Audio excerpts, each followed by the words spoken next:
Dahil ang lagi nilang inuupakan noon ay si Pangulong Duterte. Opo. Mas marami pang nakuhang boto si Larry Gadon sa kanila. Independiente yun. Ayun. Oh. Well, kasama doon sa kasama doon sa tawag dito. Kasama sa yung ticket yata Opo. ni Pangulong Marcos. Oo, Ayun. pero sila incumbent. Oo. At saka baka akala, natatawa lang ako rito kay Laila de Lima. Ito, factual to hindi libelous to. Pero kung gusto niya akong demanda ng libel, go ahead. Ang lagi niyang pinangangalandakan, siya daw ay na-acquit na ng yung drug trafficking charges. Ang nakakalimutan yata niya, meron pa siyang kaso sa ombudsman. Yung graft and corruption, yung pagtanggap niya ng suhol. At meron pang gustong magtestigo na siya ay tumanggap ng suhol. Ito ay lumabas ng dati ito, kaya hindi libelous ito. Dollars na ang total ay 5 million pesos na ibinigay sa kanya sa isang bag ng Hermes. At baka nakakalimutan nila, may disbarment pa si Binibining de Lima sa Supreme Court na hanggang ngayon ay hindi pa nadidesisyonan. At hindi lang yan, but wait, there's more. Parang TV shopping lang Ang galing ng memory. But wait, there's more. Meron pa yung contempt charge. Anong contempt charge ito? Sa Korte Suprema. Bakit? Binaliwala niya yung pag-uutos ng Korte Suprema, yung TRO, na sinasabing huwag pipigilan sa paglabas ng bansa si dating Pangulong Gloria Macapagal Arroyo. Yan ang klase ng tao na akala mo kung sino dun sa Quadcom na pinagtitiwalaan itong Quadcom na maging testigo nila, maging resource person. Isang taong ganyang klase. Umamin siya na siya ay nakiapid sa may asawa. May charge siya ng graft sa ombudsman. May disbarment siya dahil siya for immorality. Oh, yeah. At meron siyang contempt. Siya ay opisyal ng gobyerno at abogado pa man. She is an officer of the court.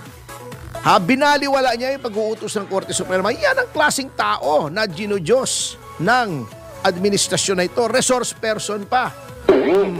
Ganyan, ka-morally bankrupt ang administrasyon na ito. Kung si Laila de Lima na ang iyong frontrunner, ang iyong spokesperson, ay malaki na ang problema mo. Mapakalaki na ang problema mo. Kasi matindi. Ngayon, so impeachment kay VP Sara, si Larry Gadon naman ay nag-file ng disbarment. Actually, yan si Larry Gadon. Pasensya na, kaibigan ko yan. Ngunit sinabi ko na sa kanya, yan disbarment po, yan ay confidential. Pagka ikaw ay nagpa-file ng disbarment, according to the rules of court, ikaw ay hindi mo dapat yan ay pinapublicize. Ayun. Pero pinapublicize niya at hindi ko maintindihan kay kaibigang Larry kung sino bang tinutulig sa niya noong nagpa-interview siya pagka-file nitong disbarment sa Korte Suprema. Opo. Sabagat nag-file siya ng disbarment before the Supreme Court pero kinriticize niya yung Supreme Court.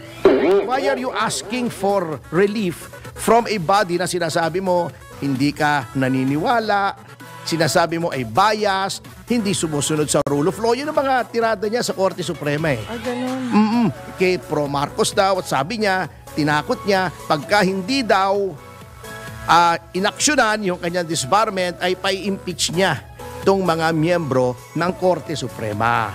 Sabagkat, kaibigang Larry, pasensya ka na, ito naman ay factual. Magkaibigan tayo pero I have to say this kasi laging binibida ni Larry Gadon, siya daw ang nagpatalsik kay Sereno. Ayun. Kasi nag-file siya ng impeachment at totoo naman, nag-file siya ng impeachment.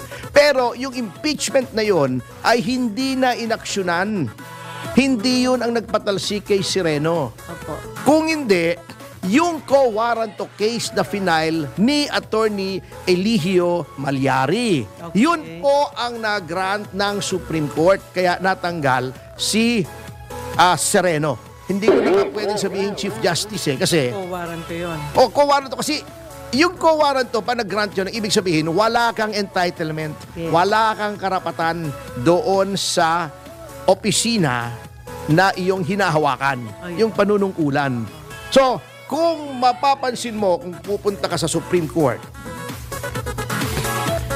at yung mga larawan doon, may larawan doon sa gallery ng mga dating punong mahistrado ng Korte Suprema. Okay. So, nandoon sina Cayetano Arellano, sina Chief Justice Tihanki, Chief Justice Fernando, yan. Ngunit, kung mapapansin mo, wala ang larawan ni Chief Justice, not Chief Justice, ni Attorney Sereno, sabagkat it is as if hindi siya naging Chief Justice. Dapat nga, hindi siya naging Associate Justice man lang kung titignan nyo yung logical conclusion ng co-warranto na desisyon, yung ponensya ng Korte Suprema. Opo. So, yun ang sitwasyon ni Attorney Sereno. She was never Chief Justice, as if.